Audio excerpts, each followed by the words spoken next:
According to insiders, there's fear among palace aides that a Sussex-shaped cloud could appear at any minute and cast a shadow over celebrations. After all, it's long been noted that Prince Harry and Meghan Markle have a habit of dropping bombshells at the very worst of times and consequently taking the spotlight from the royals.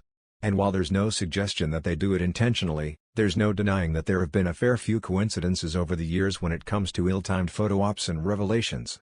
Now, palace officials are holding their breath and desperately hoping that they make it through Kate's birthday without a Sussex truth bomb dropping without warning.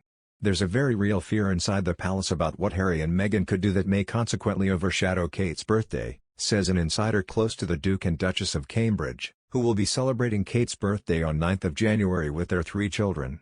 If it sounds negative or cynical to be thinking this way, it's only because the Sussexes, and, to be honest, Meghan in particular, have a history of speaking up at the worst possible time.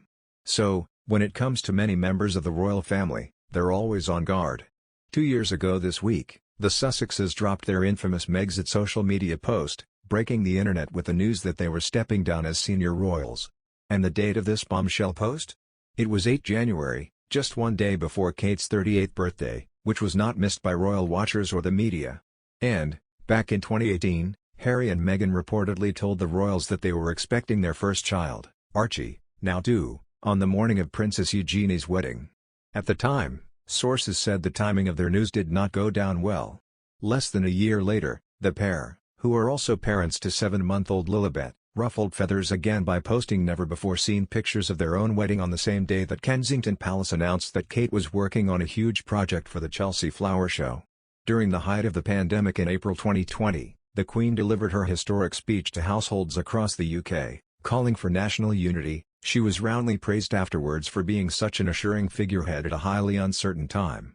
One day later, Harry and Meghan announced they were launching their Archie charity to much fanfare. Then, of course, came their controversial interview with Oprah Winfrey, which aired in the UK on 8 March, a time when Prince Philip, then 99, was in hospital and there was great concern about him. It also eclipsed the Queen's annual Commonwealth Day message, which she had delivered just the day before, after many weeks of planning.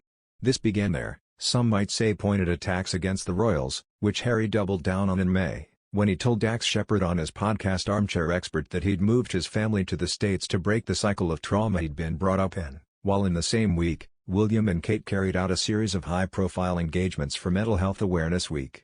As our source tells us, these coincidences can happen when dealing with as high-profile people as the royals. While critics have claimed Harry and Meghan are well aware of how impactful their actions can be, we're also told there hasn't always been careful thought when it comes to the timing of their actions.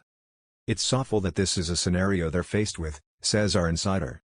But, after all of Harry and Meghan's behavior, which some people see as inconsiderate, the idea of them stealing Kate's thunder and ruining her day is seen as a very real possibility, and not something that can be stopped. There's a view among a number of aides that there's a lack of care on their part when it comes to stirring up conflict. If they choose to post some type of big announcement around the same time, it will only shine a light on how divided the two families have become. At this point, the odds on the two couples patching things up are slim. In the other hand, royal expert and Kate's biographer Katie Nicholl, who wrote Kate, the Future Queen, says the Duchess' 40th year will be her biggest yet. We've seen Kate blossom over the years, growing in confidence and evolving into a key member of the royals. Just last month, she proved how far she'd come when she hosted the royals' Christmas Carol concert on her own. Standing there as a woman totally sure of herself who takes her role seriously. I think we'll see her thrive even more in her 40th year. Like Diana, Kate's immensely popular, a fashion icon and loved by the nation. I don't think she ever wanted to be her late mother-in-law, she just took inspiration from her work ethic and diligence. Kate's the people's princess, but her own version. In recent years, we've seen her leadership in the wake of Megxit, throughout which she's kept calm and carried on. I think this year she'll come into her own even more, especially as it'll be a tough year for the royals. Harry and Meghan's interviews this year have caused chaos for the royals, and Harry's new memoir, due out next year, will likely reveal even more intimate details about the royal family, and cause further issues. And Andrew's court case will too. Kate will step up, and I know the Queen hugely values her support, and will rely on her more than ever. Kate's always stuck to the royal protocol of never complain, never explain, and that approach has earned her public respect.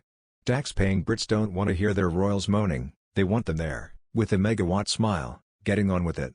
Kate has done exactly that, which is why she's one of the most popular royals. Last, Katie says Kate will go from strength to strength in her 40th year. She says, "It seems she's more cherished than ever at this point in her life. She'll no doubt be at the center of more drama as she has to help the royals through a difficult year with Prince Andrew's trial and the release of Harry's memoir, but the royals know that with Kate among their ranks, they're stronger for it."